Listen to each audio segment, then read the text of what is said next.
kami beranggotakan 3 orang, yaitu teman saya Ria Darsari, dan di sebelah sana Zulfi Subhani, dan saya sendiri Aulani Syahida.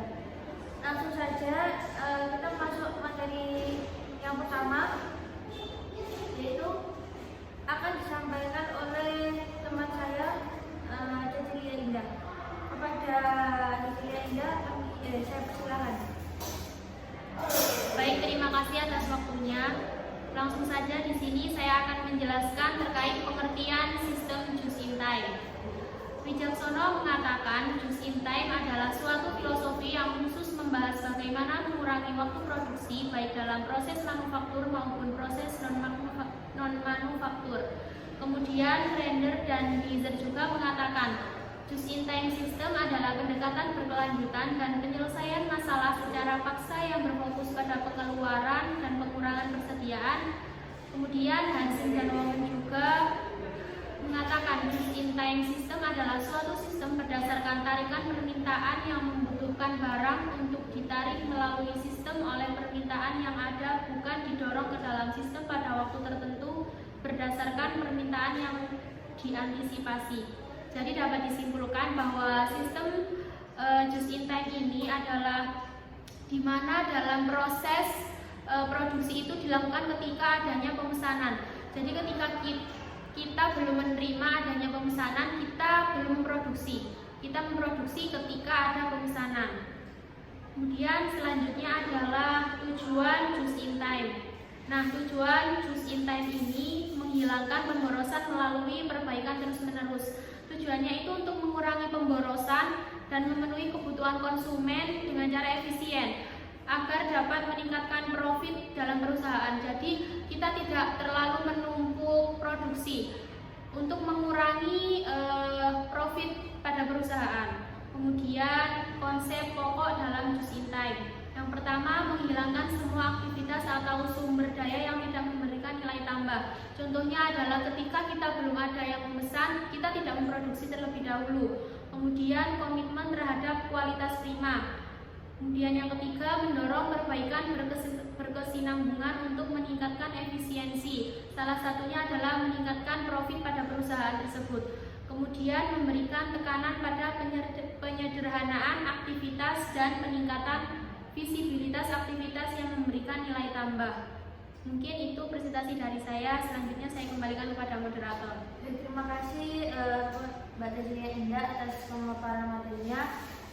Selanjutnya akan disampaikan oleh teman saya Mbak Zulfi. Kepada Mbak Zulfi, saya persilakan. Baiklah, terima kasih atas waktunya. Di sini saya akan menyampaikan materi yang keempat, yaitu tentang pengendalian persediaan just in time dalam perusahaan. Nah, dalam pengendalian persediaan ini terdapat 3 pendekatan yang akan digunakan. Yang pertama, pendekatan tradisional. Pendekatan tradisional yaitu menganggap bahwa ketidakpastian produksi dan pembelian sehingga perusahaan harus membeli kesediaan. Ada beberapa alasan kenapa pendekatan tradisional itu perlu dilakukan.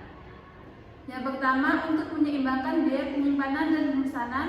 Yang kedua, untuk memuaskan permintaan pelanggan, untuk memanfaatkan potongan harga, untuk berjaga-jaga jika terjadi kenaikan harga, dan yang terakhir, untuk menjaga kelancaran proses produksi. Dalam pendekatan manajemen persediaan tradisional didasarkan pada metode minimal dan maksimal. Metode ini menggambarkan batas minimal dan maksimal persediaan yang harus disediakan oleh perusahaan supaya persediaan itu selalu berada di antara batasnya. Yang kedua yaitu pendekatan just in time. Perubahan lingkungan tradisional ke pemanufakturan maju yang diikuti dengan persaingan tajam bahkan level global melibatkan sistem manajemen dengan pendekatan tradisional. Sistem persediaan just in time bertujuan untuk meminimalkan tingkat persediaan ditekan menjadi nol. Sistem semacam ini supplier akan ditekan sedemikian rupa sehingga bisa mendatangkan barang hanya beberapa jam sebelum dibutuhkan. Yang ketiga yaitu pendekatan teori kendala. Jadi setiap perusahaan itu memiliki menghadapi sumber daya dan permintaan yang terbatas untuk setiap produk. Nah, keterbatasan itu disebut dengan kendala dalam artian luas. Menurut teori kendala, jika ingin meningkatkan kinerja suatu perusahaan, maka harus mengidentifikasikan kendala-kendalanya, mendaya-gunakan kendala-kendalanya dalam jangka pendek maupun jangka panjang. Dan juga setelah itu dapat dengan menentukan cara untuk mengatasi kendala tersebut. Saya lanjut ke materi selanjutnya, yaitu proses penyediaan dengan metode just in time. Persediaan just in time adalah sistem persediaan yang dirancang guna mendapatkan barang secara tepat waktu.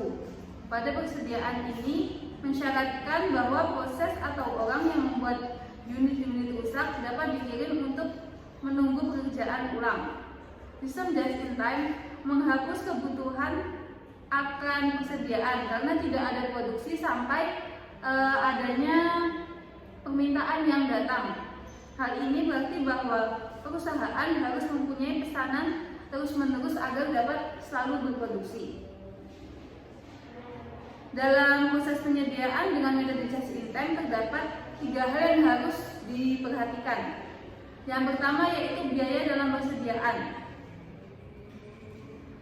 Jadi kegiatan operasional perusahaan tentu berhubungan dengan persediaan. Dan dengan adanya persediaan itu tentu membutuhkan biaya yang cukup untuk menyediakan barang sesuai dengan keinginan perusahaan. Nah, menurut Aristono, biaya persediaan itu meliputi biaya pembelian, biaya pemesanan, biaya penyimpanan, dan biaya kekurangan persediaan. Sedangkan hal kedua yang perlu diperhatikan yaitu persediaan bahan baku. Jadi karena tadi di metode just in time itu pesanan hanya dibuat ketika ada permintaan yang masuk. Maka dari itu perusahaan harus memiliki persediaan bahan baku yang cukup. Jadi di gudang itu tetap terlalu ada persediaan walaupun tidak ada pesanan yang masuk.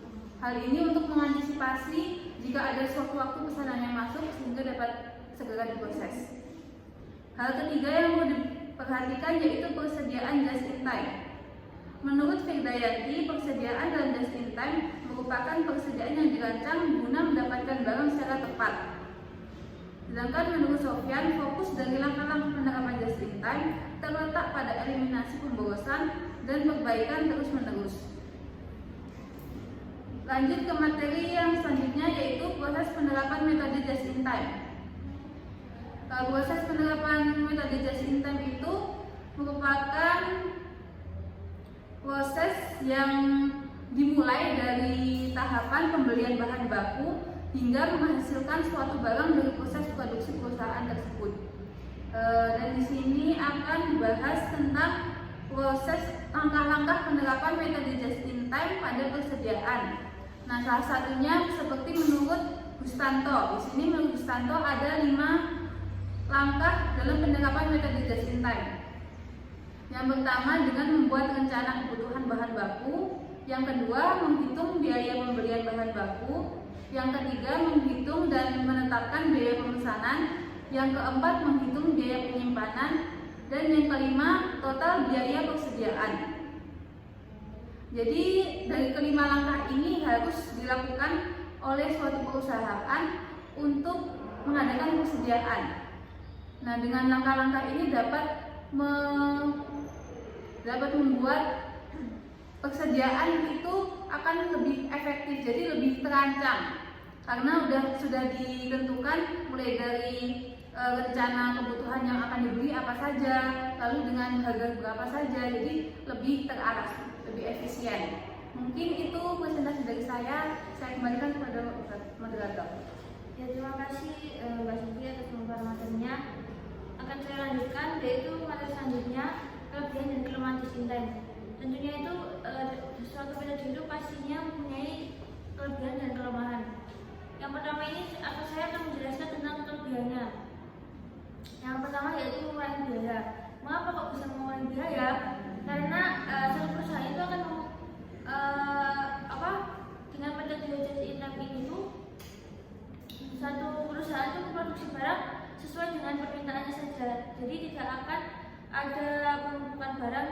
bidang produksi. Nah, selanjutnya yaitu meningkatkan efisiensi waktu. Karena waktu yang digunakan untuk memproduksi itu hanya berdasarkan apabila ada permintaan barang saja. Sehingga waktu yang sendiri tidak hanya digunakan untuk memproduksi, namun juga dapat digunakan sebagai kegiatan yang lainnya. Yang selanjutnya yaitu meningkatkan perputaran modal. Karena dalam satu perusahaan itu hanya menyediakan barang sesuai dengan kebutuhan dan permintaannya saja. Yang selanjutnya yaitu mengurangi limbah produksi. Yaitu metode sistem ini dapat mengontrol limbah produksi dengan mengawasi proses produksi dan memastikan bahwa semua produksi itu akan menjadi produk akhir memenuhi permintaan. Dan yang terakhir itu mengurangi stok yang menumpuk. Nah, dengan adanya metode ini tuh dapat mengurangi penumpukan stok yang mana barang tidak hanya diproduksi ketika ada permintaan saja, namun ketika tidak ada permintaan itu barang hanya tetap diproduksi tapi dalam jumlah sedikit. Nah, yang selanjutnya saya akan menjelaskan tentang kekurangan dalam metode ini. Yang pertama yaitu biaya lain-lain yang lebih tinggi. Meskipun ya tujuan metode sistem itu untuk mengefisiensi biaya produksi, namun itu terkadang juga perlu diperhatikan bahwa biaya di bidang lain seperti peningkatan biaya pengiriman itu juga mempengaruhi. Yang selanjutnya yaitu kendala pada rantai pasokan. Metode sistem ini kan memproduksi ketika ada permintaan saja, sehingga mengharuskan untuk selalu memiliki pasokan bahan baku produksi apabila suatu waktu ada penggunaan produksi. Namun kadang karena adanya kendala pada memasuk bahan baku itu sehingga terjadi keterlambatan produksi. Nah, yang terakhir yaitu rentan terhadap perubahan. Nah, metode itu rentan akan terjadi perubahan. Mengapa? Karena metode ini tuh berfokus pada jumlah permintaan yang ada, sehingga apabila ada peningkatan jumlah permintaan maka akan memungkinkan untuk terjadinya perubahan produksi. Cukup sekian yang dapat kami sampaikan untuk materi pada pertemuan kali ini. Kiranya ada pertanyaan bisa langsung disampaikan kepada kelompok kami. Kurang lebihnya mohon maaf. Allahumma fi ila aqwamtari. Wassalamualaikum warahmatullahi wabarakatuh. Waalaikumsalam warahmatullahi wabarakatuh.